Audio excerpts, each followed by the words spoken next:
सूत्रों के मुताबिक नई मुसीबत में फंस सकते हैं पार्थ चटर्जी और अर्पिता मुखर्जी। आयकर विभाग और डीआरआई शुरू कर सकता है जांच।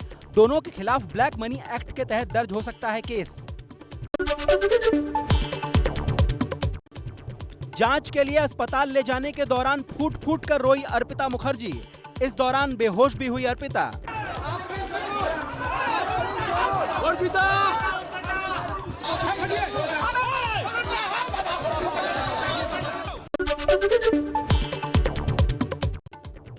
पश्चिम बंगाल में शिक्षक भर्ती घोटाले में एक नया खुलासा।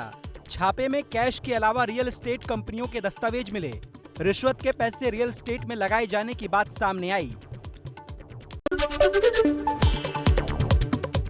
पश्चिम बंगाल के पूर्व मंत्री पार्थ चटर्जी की करीबी अर्पिता मुखर्जी की 4 लग्जरी गाड़ियां गायब। इनमें 2 गाड़ियां अर्पिता के नाम पर रजिस्टर्ड हैं। गायब कारों का पता लगाने में जुटी ईडी की टीम। शिक्षक भर्ती घोटाले में फंसे पार्थ चटर्जी ने खुद को बताया बेकसूर। कहा, मैं साजिश का शिकार हूं, मुझे फंसाया गया है। पश्चिम बंगाल विधानसभा से पूर्व मंत्री पार्थ चटर्जी की नेम प्लेट हटाई गई। कल ममता बनर्जी ने पार्थ चटर्जी को मंत्री पद से कर दिया था बर्खास्त। कैश कांड में मचे बवाल के बाद ममता कैबिनेट में होगा फेरबदल। पार्थ चटर्जी के बाद आरोपों में घिरे कई और मंत्रियों पर भी गिर सकती है गाज। कर्नाटक के प्रवीण नेट्टारू हत्याकांड में बड़ा खुलासा। प्रवीण को पहले से जानता था आरोपी शफीक। प्रवीण नेट्टारू के पिता के पोल्ट्री फार्म में काम कर चुका है।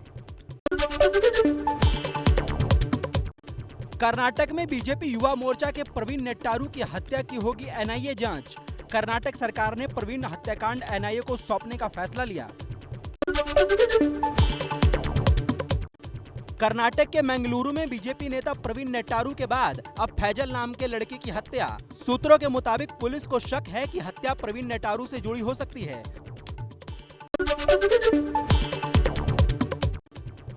महाराष्ट्र के अमरावती से निर्दलीय सांसद नवनीत राणा को मिली गुमनाम चिट्ठी, जिसमें लिखा है, राजस्थान बॉर्डर से अमरावती आकर कुछ संदिग्ध लोगों ने आपके घर की रेकी की। चिट्ठी में नवनीत राणा को संभल कर रहने को कहा गया। जिन्होंने पत्र भेजा है, जिनको भी लगता है कि नवनीत राणा ये धमकियों से चुप हो जाएगी, नहीं, नवनीत राणा तिरंगे के लिए लड़ने वाली है। कितनी भी धमकियों के पत्र देंगे उससे बंद नहीं होगी। मैं लड़ती थी, लड़ती हूँ लोगों के लिए, लोगों के प्रश्नों के लिए, और लड़ती रहूंगी।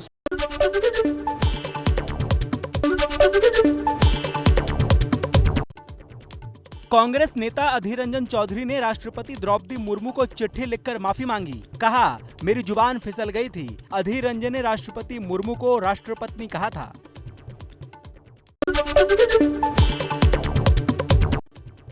गुजरात के राजकोट में अधीर रंजन चौधरी के बयान का जोरदार विरोध। बीजेपी कार्यकर्ताओं ने निगम चौक पर किया प्रदर्शन।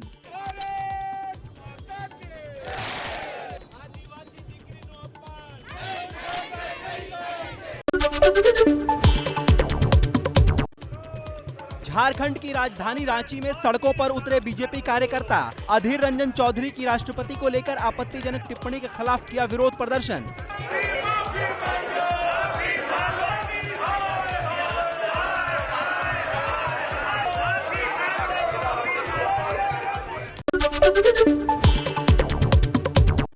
कांग्रेस नेता अधीर रंजन चौधरी के बयान पर मचे घमासान के बीच राष्ट्रपति द्रौपदी मुर्मू से मिली केंद्रीय मंत्री स्मृति ईरानी।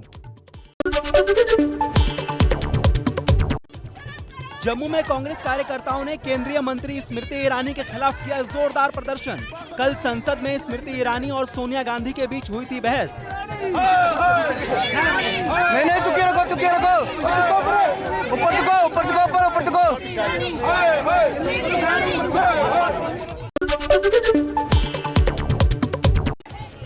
संसद में हंगामे को लेकर निलंबित विपक्षी सांसदों का 50 घंटे का धरना खत्म। संसद परिसर में ही धरने पर बैठे थे विपक्षी सांसद।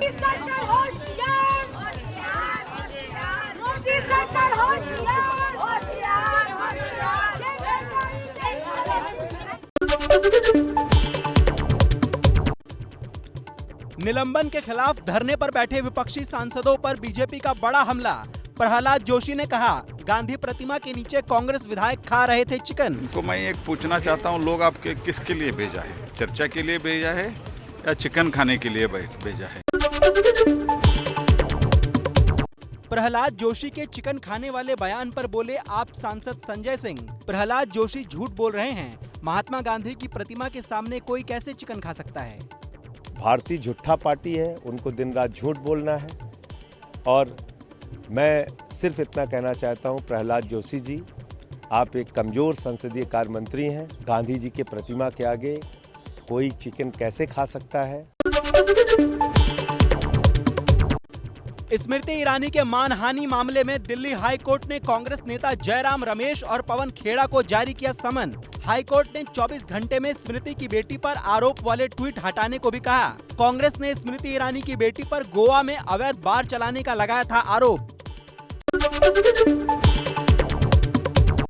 दिल्ली हाई कोर्ट के समन पर कांग्रेस नेता जयराम रमेश ने कहा, हम कोर्ट के सामने तथ्य पेश करेंगे और स्मृति ईरानी के भटकाने की इस कोशिश का खंडन करेंगे। कांग्रेस नेता दिग्विजय सिंह ने स्मृति ईरानी की बेटी पर साधा निशाना। कहा, वो बार चलाती है तो चलाएं, हमें क्या आपत्ति है। पीएम मोदी ने हर चीज पर जीएसटी लगा दी है, लेकिन शराब और मांस पर क्यों नहीं लगाई?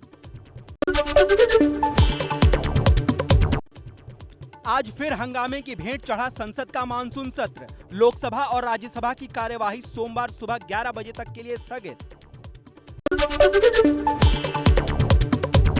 लोकसभा में सोमवार को महंगाई पर होगी चर्चा। विपक्ष लगातार सरकार पर महंगाई पर चर्चा से भागने का लगा रहा था आरोप।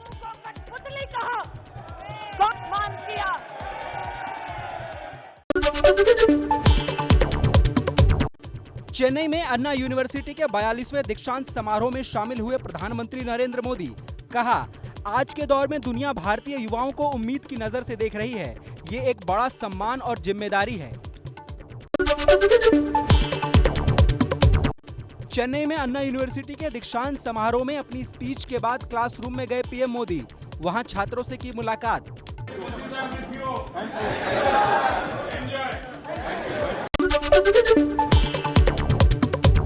भोपाल में जिला पंचायत चुनाव के दौरान दिग्विजय सिंह की पुलिस के साथ धक्का मुक्की। दिग्विजय ने पुलिस अधिकारी का पकड़ा कॉलर। इस पर मुख्यमंत्री शिवराज सिंह ने जताई आपत्ति। ऐसा अशोभनीय व्यवहार किसी पूर्व मुख्यमंत्री को शोभा नहीं देता। कॉलर पकड़ रहे हैं पुलिस अफसर के, चिल्ला रहे हैं। महाराष्ट्र की एकनाथ शिंदे और बीजेपी सरकार के बीच मंत्रिमंडल विस्तार सुलझा। शिंदे गुट को मिलेंगे 15 से 17 मंत्री पद। महाराष्ट्र में 1 अगस्त के बाद होगा मंत्रिमंडल विस्तार।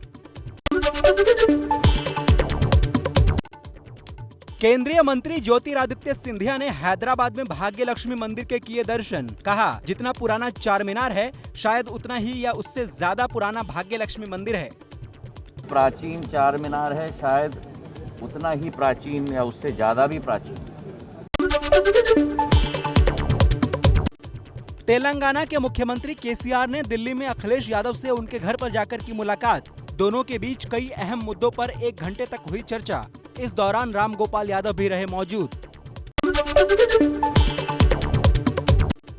कावड़ियों पर फूल बरसाने को लेकर असदुद्दीन ओवैसी के बयान का यूपी के प्रयागराज में अनूठा विरोध।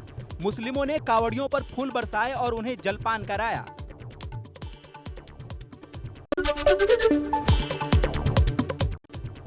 एलएसी पर चीन के 5G का जवाब। 5G से देगा भारत। सेना 18,000 फीट की ऊंचाई वाले इलाके में तैनात सैनिकों के लिए secure high speed 5G network पहुंचाने में जुटी। गलवान हिंसा के दौरान पूर्वी लद्दाख में एलएसी से सटे इलाकों के सभी फोन पड़ गए थे बंद। यूक्रेन से लौटे फाइनल ईयर के मेडिकल छात्रों के लिए राहत की खबर। केंद्र सरकार ने फॉरेन मेडिकल ग्रेजुएट एग्जाम में बैठने की दी इजाजत। ट्रेन से यात्रा करने वालों के लिए राहत की खबर।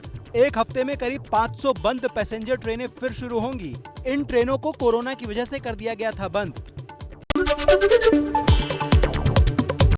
दिल्ली के त्यागराज स्टेडियम में मुख्यमंत्री अरविंद केजरीवाल ने सरकारी स्कूलों के बच्चों के साथ मनाया हैप्पीनेस उत्सव। केजरीवाल ने कहा, हम हमारे सरकारी स्कूलों में ऐसे बच्चे तैयार करना चाहते हैं जो देश में नफरत नहीं, प्यार फैलाएं। हम ऐसे बच्चे तैयार करना चाहते हैं जो आने वाले समय में देश में नफरत नहीं, प्यार और मोहब्बत का पैगाम फैलाएं, जो आने वाले समय में एक अच्छा वातावरण दें। मुंबई के अंधेरी में डायरेक्टर लव रंजन की फिल्म के सेट पर लगी आग। आग के बाद आसमान में छाया धुएं का गुबार। अगले हफ्ते से इस सेट पर रणवीर और श्रद्धा कपूर शूटिंग करने वाले थे। बॉम्बे हाई कोर्ट का बड़ा फैसला। मुंबई एयरपोर्ट के पास बनी 48 इमारतों पर कार्रवाई के लिए कहा। हाई कोर्ट ने कहा, एयरपोर्ट और रनवे के बीच सुरक्षा से कोई समझौता न करें। जम्मू कश्मीर के कुपवाड़ा में सुरक्षा बलों को बड़ी कामयाबी। लश्कर के 2 आतंकियों को किया गिरफ्तार। आतंकियों के पास से 4 पिस्टल, 10 हैंड ग्रेनेड समेत दूसरे हथियार बरामद।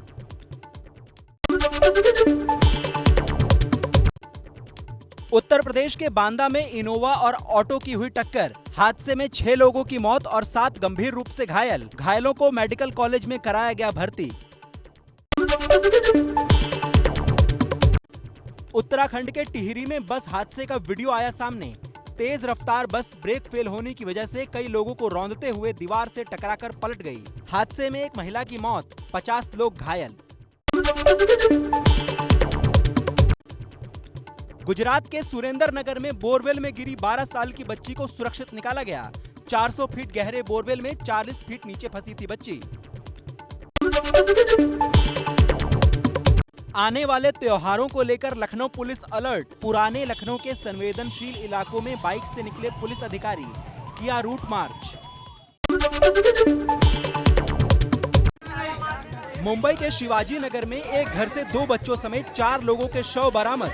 घर के मुखिया का शव फांसी के फंदे पर लटका मिला। शख्स के बच्चों और पत्नी को जहर देकर खुदकुशी करने का शक।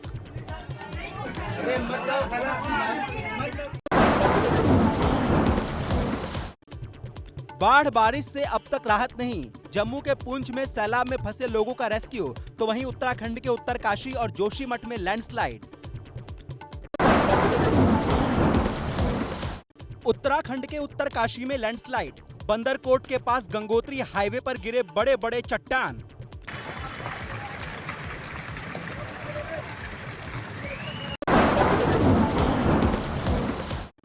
उत्तराखंड के जोशीमठ में 15 दिन से भारी भूस्खलन। केलाना तोक के 15 परिवार समेत पांखी गांव के लिए बना बड़ा खतरा। उत्तर प्रदेश के औरैया में यमुना का जलस्तर बढ़ने से किनारे बसे गांव के लोगों में डर का माहौल। लोगों का राहत और बचाव के लिए सुविधाओं की कमी का आरोप। संयुक्त अरब अमीरात में बारिश का 27 साल का रिकॉर्ड टूटा। बाढ़ में 800 लोगों का रेस्क्यू, 3800 लोगों को सुरक्षित जगहों पर पहुंचाया गया।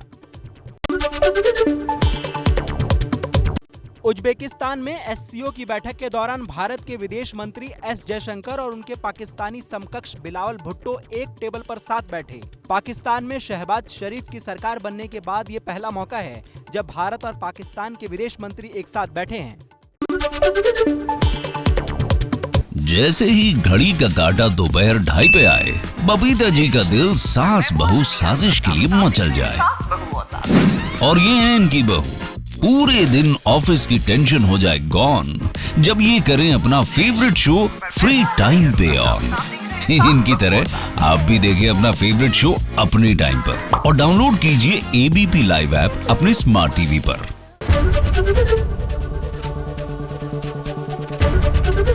एबीपी न्यूज आपको रखे आगे।